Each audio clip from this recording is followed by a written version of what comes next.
Terve, oletko ikinä tullut ajatelleeksi, mitä kaikkea muuta täällä maapallossa on, mitä me emme tiedä. Tänään sukellamme yhteen tarinaan jonkalaisen Redditistä.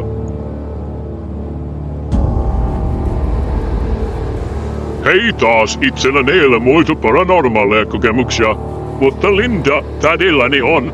Ja rehellisesti sanottuna se on yksi pelottavimmista pahimmista tarinoista, jota olen itse kuullut. Joten tätini Linda on erittäin suorapuheinen nainen. Hän ei koskaan uskalla muihin tai yliluonnollisiin ilmiöihin ennen kuin tämän koki. Linda tätini oli töissä hoitokodissa Walesissa. Nyt hoitokoti on todella vanha ja se on ollut aiemmin muutama eri rakennus montakymmentä vuotta sitten, joten tätini Linda teki ylävuoroa, joten hän aloitti työt noin kello 18.00 illalla ja lopetti seuraavana päivänä noin kello 9.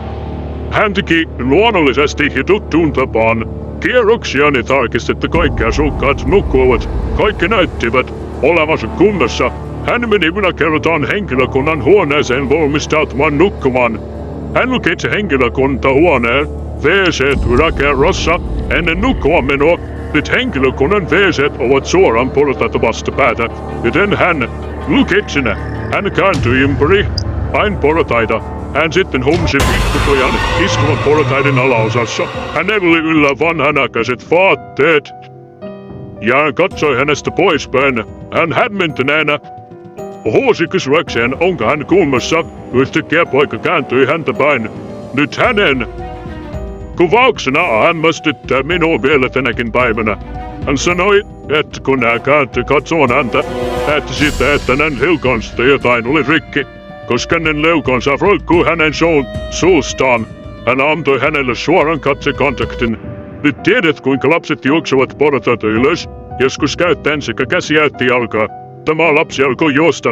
Tätieni kohti portaita ylös. Hän huusi kauhuissaan. Heti kun hän huusi, poika katosi. Tätini soitti heti esimiehelleen ja kertoi, mitä oli tapahtunut. Hän kysyi, että onko näin tapahtunut ennen, mikä tuo lapsi oli.